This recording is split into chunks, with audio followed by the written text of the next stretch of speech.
Bold digital में खुशामदीद। आप देख रहे हैं गहरी बात सलमान अली के साथ। और आज गहरी बात बल्कि गहरी बातों के लिए जो शख्सियत मेरे साथ पाकिस्तान की तारीख के इंतहाई क्रिटिकल क्रूशल अहम तरीन अदवार के ऐनी शाहिद रहे हैं, और इसी नाम से उन्होंने अंग्रेज़ी ज़ुबान के अंदर अपनी किताब भी लिखी है द आई विटनेस, जिसने पूरी मुल्क के अंदर ख़ास तौर पर मैं कहूँगा कि एक धूम मचा रखी है। वो तमाम लोग जो कि पाकिस्तान की तारीख से दिलचस्पी रखते हैं, हक़ाइक़ को जानना चाहते हैं, उन सब के लिए ये किताब जो है बहुत ज़्यादा इम्पोर्टेंस की हामिल है। और यकीनी तौर पर आने वाला वक्त, जिस तरह से आपने कभी हम कुदरतुल्लाह शहाब के शहाबनामा का जिक्र सुनते थे, मेरा ख़्याल है बल्कि यकीन है मुझे कि उसी तरह दी आई विटनेस, और अब मुझे पता चला है कि उसका उर्दू तर्जुमा भी आने वाला है। तो ये किताब भी पाकिस्तान की तारीख के लिए एक मुस्तनद दस्तावेज़ के तौर पर सामने आएगी। तो आप यकीनी तौर पर द आई विटनेस के नाम से जान चुके होंगे कि मेरे साथ इस वक्त सईद मेहदी साहब मौजूद हैं। तो सईद साहब, वेलकम टू द शो। बहुत ऑनर है मेरे लिए कि आपने टाइम दिया और आप हमारे पास तशरीफ़ लाए। Thank you. सबसे पहले तो सवाल मैं आपसे ये करूँगा कि आपने माशाल्लाह इतना लंबा दौर गुजारा अपनी सर्विस में, पाकिस्तान की खिदमत की, तो ये किताब लिखने का ख्याल कैसे आया और इतनी देर से क्यों आया? मैं असल में कॉरिडोर्स ऑफ पावर के बड़ा नज़दीक रहा हूँ, और मैंने पावर को यूज़ होते हुए भी और मिस यूज़ होते हुए भी देखा है। तो मेरे दिल में और जहन में ये आया कि जो कुछ मैंने देखा है वो कौम तक पहुंचा दूं। ये सोचते हुए मैंने फैसला किया ये किताब लिखने का। जो आप कह रहे हैं कि इतनी देर के बाद मैंने क्यों लिखी, उसकी वजह ये है कि मैं समझ नहीं पा रहा था कि क्या लिखूं और क्या नहीं लिखूं। ये मुझे पता था कि मैंने लिखना है, मैंने फैसला कर लिया था। तो उसके लिए ज़रा मुझे कुछ वक्त दरकार हुआ, और उसमें देर की वजह यही हुई कि मैं यही सोचता रहा कि as a retired civil servant मैं कितना लिख सकता हूँ और कितना नहीं लिख सकता, और क्या लिख सकता हूँ और क्या नहीं लिख सकता। वो सारा सोच समझ के उसमें इतनी देर लग गई। फिर मैंने सोचा कि इससे पहले कि या तो मेरी याददाश्त जवाब दे दे या मेरी उम्र जो है वो पूरी हो जाए, तो मैंने कहा इससे पहले ये हो तो मैं जो कुछ मेरे जहन में और मेरे दिल में है वो मैं लिख डालूँ। अल्लाह ताला आपको सेहत दे, तंदुरुस्ती दे, सलामत रखे। Thank you. तो किताब तो आपकी आ गई, और उसमें आपने माशाल्लाह अपने बिगनिंग से, बचपन से अपनी सर्विस तक और तमाम तर वाक़यात का अहाता किया है। तो कुछ अपने बारे में बताइएगा कि जैसे कि मुझे मालूम है और आपको जानने वाले भी जानते हैं कि आपका ताल्लुक़, आपके वालिदैन का ताल्लुक़ दिल्ली से था। वहाँ से आपकी फैमिली ने माइग्रेट किया, लेकिन ये माइग्रेशन थोड़ी डिफरेंट थी। आपके वालिदैन वहाँ थे और आप और आपके भाई यहाँ पर थे। तो यहाँ पर जब आप लाहौर में आए तो आपकी अर्ली लाइफ कैसी थी, उस वक्त का लाहौर कैसा था, और आपने किन मुश्किलात का सामना किया? एक मुश्किल का मैं ज़रूर ज़िक्र करूँगा, लेकिन वो जो आपने अपनी किताब के अंदर भी मिस्टर एक्स का ज़िक्र किया, वो भी हमसे आपसे जानना चाहेंगे कि वो मिस्टर एक्स कौन थे और फिर क्या क्या उन्होंने आपके साथ किया। हम दिल्ली में थे। जी जी। और वहीं से हम दिल्ली से ही जी जी माने जाते हैं। मेरे वालिद उस वक्त दिल्ली में डायरेक्टर एजुकेशन थे।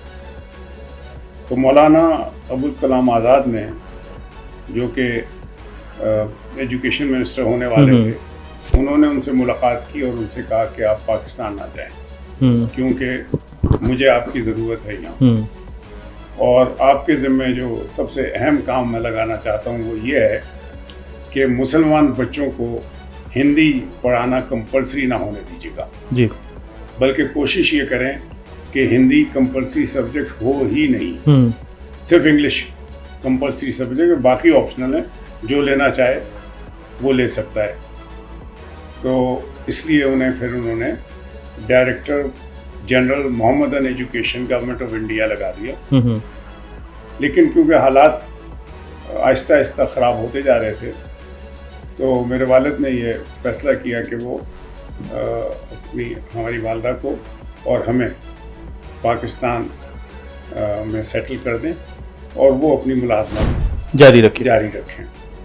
इसलिए उन्होंने फिर 26 सितंबर 1947 को हम बाय एयर आए हैं। हम 22 बंदे थे, रिश्तेदार, अजीज़ और मेरे वालिद के दोस्त कुछ, जिन्होंने माइग्रेट किया बाय एयर। ये भी By बड़ी एक air। डिफरेंट। जी हाँ, बाय एयर। वो चार्टर किया था जहाज़, सही। तो उससे हम फिर लाहौर लैंड किया हमने। और इरादा ये था, मेरे वालिद ने जिन लोगों को कांटेक्ट किया था, इरादा था कराची जाने का। तो वहाँ से वॉल्टन एयरपोर्ट से 6 टोंगे उन्होंने हायर किए, जिसमें हम सब सामान के साथ बैठ गए। लेकिन जब वो माल रोड क्रॉस कर रहा था, टोंगा तो पहले वाले टोंगे के घोड़े का पाँव फिसल गया, उससे हम भी गिर गए, सामान भी गिर गया। तो माल रोड पे हम सब सामान इकट्ठा कर रहे थे और फुटपाथ पर रख रहे थे। तो सामने से एक साहब आ रहे थे, वो मेरे वालिद को देख के उन्होंने कहा, आप कहाँ? उन्होंने आप कहाँ? वो थे बारी साहब, वो भी एजुकेशन डिपार्टमेंट में होते अच्छा। दिल्ली में। तो वहाँ से उनकी पोस्टिंग फिर लाहौर में हो गई थी। उन्होंने पूछा, आप कहाँ जा रहे हैं? उन्होंने कहा, मैं आया हूँ यहाँ अपने बीवी बच्चों को सेटल करने के लिए, कराची हम जा रहे हैं। तो उन्होंने कहा कि कराची बड़ा लंबा सफ़र, उस ज़माने में ये तेज़ गाँव और खबर मेल नहीं होती थी, तो ऑलमोस्ट 3 दिन लग जाते थे कराची पहुँचने में। तो उन्होंने कहा, आप थोड़ा रेस्ट ले लें, और अपना बताया कि मैं सेंट्रल ट्रेनिंग कॉलेज का प्रिंसिपल लगा हूँ और कॉलेज बिल्कुल खाली है और हॉस्टल बिल्कुल खाली है, तो आप वहाँ 2-4 दिन रेस्ट करें, उसके बाद कराची चले जाएं। तो फिर टोंगों का जो रुख है वो मोड़ दिया गया, बजाय स्टेशन रेलवे स्टेशन जाने के वो लोअर माल की तरफ गए, और हम वहाँ उनके हॉस्टल में रिहाइश पजीर हो गए। वो फिर ऐसे हुए कि फिर लाहौर के ही होकर रह गए। ज़बरदस्त। और वहाँ पे फिर वो जो आपको घर अलॉट हुआ और वहाँ पे एक मिस्टर एक्स वाला वाक़या है, वो ज़रूर बताइएगा। घर एक ढूंढ निकाल के कुछ रिहेबिलिटेशन के अफसरान से मिला के एक घर हमें 8 मैसन रोड अलॉट हुआ मेरी वालदा के नाम से। वहाँ उन्होंने हमें सेटल किया और चले गए। और ये बड़ी एक है कि हमारे बिल्कुल साथ वाले के हमारा 8 था, और साथ हमारे 6 मैसन रोड पे डॉक्टर तासीर रहते थे, और 6 मैसन रोड पे वो थे, और 10 मैसन रोड पे अदबी दुनिया के जो एडिटर इन चीफ थे सलाउद्दीन साहब, वो रहते थे। तो ये एक तरह से एजुकेशनिस्ट का वो बन गया सेंटर कि 3 ऐसी शख्सियात थी जिनका ताल्लुक शोबे तालीम से था और वो वहाँ रिहाइश पजीर थे। मेरे वालिद हमें सेटल करके और एक हमें 42 मॉडल की गाड़ी खरीद कर, क्योंकि हमारे साथ जो मुलाजिम और मुलाजमा की बीवी आई थी, वो मुलाजिम हमारा जो था वो ड्राइवर भी था। यानी आप पूरे लाओ लश्कर के साथ आए? जी हाँ, पूरे। तो उन्होंने एक गाड़ी खरीदी, और आप यकीन करेंगे कि 1100 रुपए की गाड़ी आई थी। 1100। लेकिन सर उसमें 1100 भी तो बहुत बड़ी रकम होगी। उस अमाउंट में आज साइकिल के टायर्स नहीं आते, लेकिन उस वक्त तो बहुत कुछ आ जाता होगा। उस वक्त देखे ना, गाड़ी एक गाड़ी ठीक है, सेकंड हैंड थी, लेकिन फिर भी कार तो थी ना। और लाहौर में कारें कितनी होंगी उस जमाने में? बहुत कम, 40-50 बिल्कुल, सरकारी गाड़ियों के अलावा। और सरकारी भी इतनी गाड़ियाँ नहीं थी। मुझे पहली दफ़े सरकारी गाड़ी जो मिली है वो डीसी मियाँ वाली के तौर पर मिली थी। वो मैं जब बिल्कुल वहाँ से ट्रांसफ़र होने वाला था। तो उससे पहले डीसी क्या इस्तेमाल करते थे? उससे पहले थी जीप में वगैरह थी। अच्छा। जो जैसे डिप्टी कमिश्नर, कहीं एडमिनिस्ट्रेटर है म्युनिसिपल कॉर्पोरेशन का या म्युनिसिपल कमेटी का, तो म्युनिसिपल कमेटी की कार इस्तेमाल करती, वो मिल जाती थी उनको कार। कोई फैमिली प्लानिंग एसोसिएशन के चेयरमैन होता था, तो फैमिली प्लानिंग की कार। यानी कोई स्पेसिफिकली डीसी के लिए कोई गाड़ी नहीं थी। एक जीप मिलती थी डीसी को, और वो बस इतनी इस्तेमाल शुदा जीप होती थी, मेरे ख्याल अंग्रेजों के ज़माने की, वो मिल जाती थी। तो सर उस वक्त का लाहौर कैसा था जब आपने बताया कि गाड़ी थी? ब्यूटीफुल। वो जो रोमांटिसाइज हम करते हैं लाहौर को, वाकईतन ऐसा था? वाकई लाहौर। आपकी फैमिली को शौक तो नहीं लगा कि आप दिल्ली में उर्दू मोहल्ला से निकल के हार्टलैंड ऑफ पंजाब में आए, तो यहाँ का एटमॉस्फेयर और होगा, यहाँ की जुबान और होगी? देखें, मैसन रोड उस वक्त बहुत ही नीट, क्लीन और क्वाइट एरिया था। अब तो वो पूरा बाजार बन गया है। बिल्कुल ऐसा ही। तो कभी हम वहाँ से गुजरते हैं तो हम देखते हैं कि वो तो मकान जो है गिरा दिए गए हैं, वहाँ कोई शॉपिंग सेंटर कंक्रीट का जंगल है, दुकानें बन गई हैं, कहीं स्कूल बन गया है, कहीं कॉलेज बन गया है। तो अब तो वहाँ से गुजरना मुश्किल है। इतना क्वाइट होता था, बिल्कुल हमारे घर के बाहर इतने बड़े बड़े मैदान थे खाली जहाँ हम क्रिकेट खेलते थे, और अब वो कोई आपको एक जगह नहीं मिलती खाली कहीं खाली। तो उस तरह लाहौर जैसे दिल्ली को हम छोड़ के आए थे वैसे ही लाहौर हमने पाया। ओके, हाँ। लेकिन और लाहौर ये कैसे लगे आपको? आपकी फैमिली को लाहौर के लोग कैसे लगे? ओके, एक डिफरेंट मेरे वाले तो थोड़े दिनों के बाद चले गए थे। वो तो 1 महीने की छुट्टी लेकर आए थे, फिर वापस चले गए थे। तो हमारी वालदा थी और हम थे, और हमारे वो मुलाजिम पुराने मुलाजिम थे, एक बरकत बाबा और उसकी बीवी, और एक मेरी वालदा की जो मेड थी, वो बड़ी भी हमने ओके, और बड़ी रिस्पेक्टेबल किस्म की खातून थी। वो मरते दम तक हमारे साथ ही रही। जिस तरह से एक कॉन्सेप्ट था खानदानी, आप मुलाजिम ना कहें, जो खानदानी लोगों के साथ चलते थे, वो वाला जी, वो वाला थे ना। हम जो हमारे मुलाजिम थे बरकत बाबा, उन्हें हम बरकत नहीं कहते थे, हम उन्हें बाबा जी कहते थे, और हमारे वालिदैन उन्हें बरकत बाबा कहते थे, हम बाबा जी कहते थे। सही। और यहाँ पे फिर एंट्री होती है वो मिस्टर एक्स वाला वाक्य, वो जरूर आप बताइएगा हमें। वो हुआ ऐसे कि मेरे वालिद 49 में फिर 15 दिन की छुट्टी लेकर आए हमारी खैर खबर लेने के लिए और हमसे मिलने के लिए।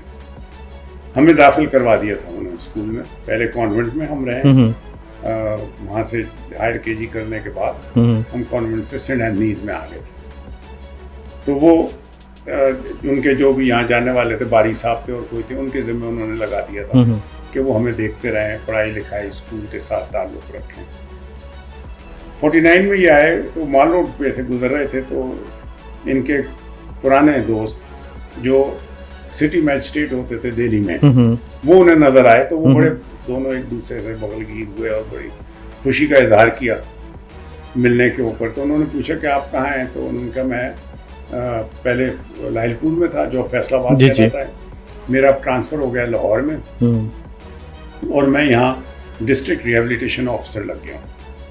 तो उन्होंने कहा आप रहते कहाँ हैं? उन्होंने कहा अभी तक मुझे कोई घर नहीं मिला, मैं कोशिश में हूँ कि कोई सरकारी रिहायशी का मुझे मिल जाए। ये भी दिलचस्प बात है कि रिहेबिलिटेशन ऑफिसर को घर नहीं मिला था। जी हाँ, घर नहीं। तो मेरे वालिद ने कहा कि आपको घर की क्या जरूरत है, मेरा इतना बड़ा घर है, मेरे बच्चे अकेले हैं, तो अच्छा आप वहाँ के रहें और मेरे बच्चों को भी एक प्रोटेक्शन और सरपरस्ती देखभाल हो जाएगी। तो वो हमारे घर में आ गए, और कोई 5-6 महीने तक तो उन्होंने बड़ा हमारा ख्याल रखा और बड़ी मोहब्बत से पेश आए, और हम बड़े रिलैक्स, खुश-खुर्रम और रिलैक्स थे। सैटरडे को ज़माने में सेंट एंथनीज की छुट्टी होती थी, तो हम घर में थे, तो एकदम हमने देखा पुलिस और कुछ और लोग हैं, और उन्होंने हमसे कहा निकले बाहर। आप दोनों भाइयों से? हम दोनों भाई मिलकर। उन्होंने कहा ये घर अब अलॉट हो गया है मिस्टर एक्स की बेगम को। तो हमने कहा कि ये तो हमारा घर है। उन्होंने कहा नहीं, अभी आपका घर नहीं है। उन्होंने हमारा सामान उठाया, सड़क पे फेंक। और इस दौरान वो मिस्टर एक्स और उनकी बेगम देखते रहे? नहीं, वो नहीं थे, वो नजर नहीं आए हमें। अच्छा, इस एपिसोड में वो नहीं नजर आए। यही पुलिस वाले थे और रिहेबिलिटेशन का कोई डेप्टी रिहेबिलिटेशन ऑफिसर था।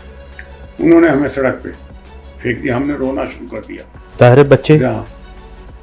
एक हमारे सामने तंदूर था, सेठ सगीर का तंदूर कहलाता था, और सेठ सगीर कहलाता था, वो जरा मोटा सा था और बड़े ऐसे ऐसे चलता था। उसने बेचारे ने हमारा सामान उठा के अपने तंदूर में रखा। यानी आप 8 मेसन रोड से निकल के डायरेक्ट तंदूर में पहुंच गए? में आ गए, और हम वहाँ तंदूर में उसने हमें कहा कि यहाँ रहें आप जब तक कोई इंतज़ाम नहीं होता।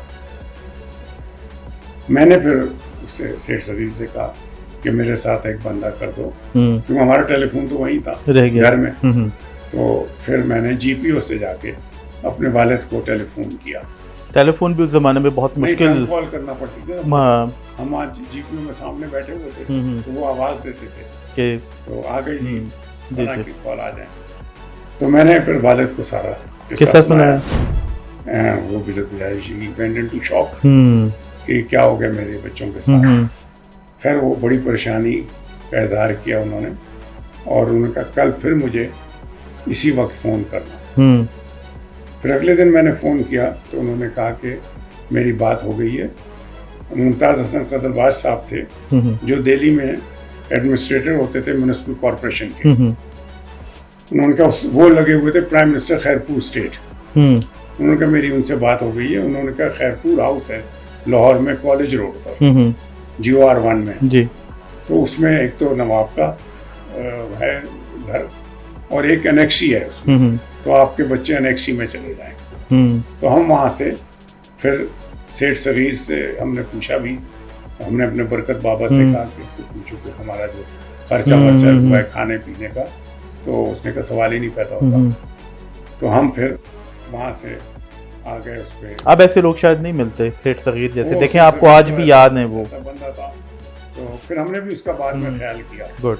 और खुदा के फल से अब उसके बच्चे जो हैं वो एक वहाँ रेस्टोरेंट चला रहे हैं नरसिंह दास मेंशन में, जो ऑपोजिट लाहौर हाई कोर्ट है बिल्डिंग, उसमें उनका, ये मेरे वालिद नहीं, उनको जब आए ये 1954 में मेरे वालिद और वालदा आए थे। तो इस दफ़े जब 49 में आए थे मेरे वालिद, तो मेरी वालदा को भी ले गए थे जी। इसलिए उन्हें ज़रूरत थी कि मिस्टर एक्स को अगर रह जाए घर में तो हमें प्रोटेक्शन। लेकिन आपने मिस्टर एक्स को डिस्क्लोज नहीं किया? नहीं, वो एक तो मेरे वालिद की उम्र के थे, बुजुर्ग थे, बड़े थे, दूसरे ये उनके बच्चे हमारे कंटेम्परेरीज थे।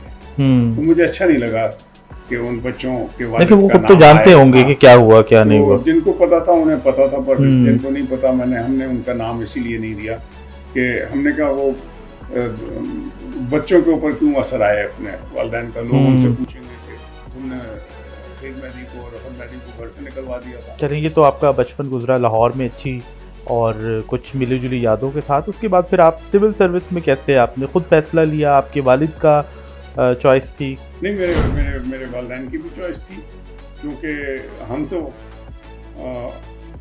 आर्ट्स के स्टूडेंट थे। हमने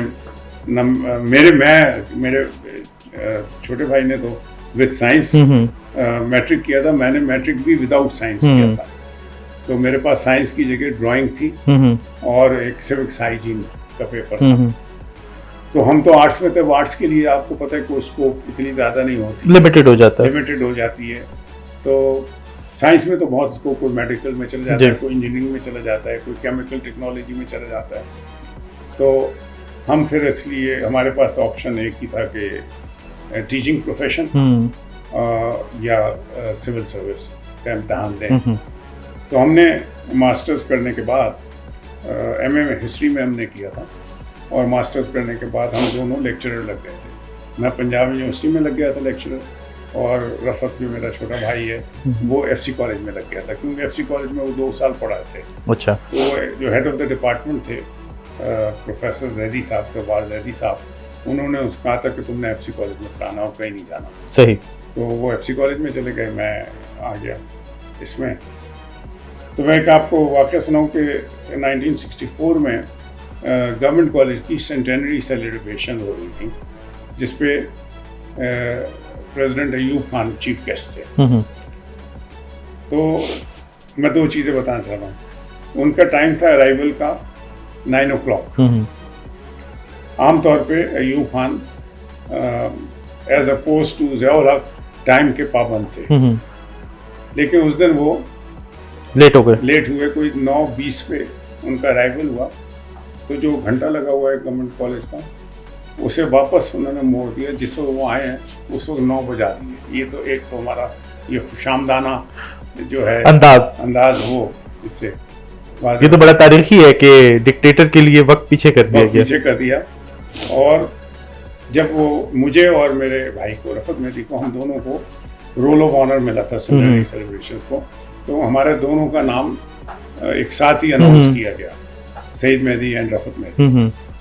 वो तो ना obtaining good results in government college, क्योंकि हम 6 साल मैं वो रफत मेहदी 4 साल पढ़े थे, मैं 6 साल पढ़ा था। तो जब हम वो ले रहे थे roll of honour Ayub Khan से, तो उन्होंने कहा कि व्हाट आर यू डूइंग। तो मैंने बताया कि sir I am teaching in the Punjab university. Rafat ने कहा I am teaching in the FC college. तो उन्होंने कहा this is very good, I want young bright boys and girls to be in the education profession. मैंने कहा sir, but we will not remain in this profession.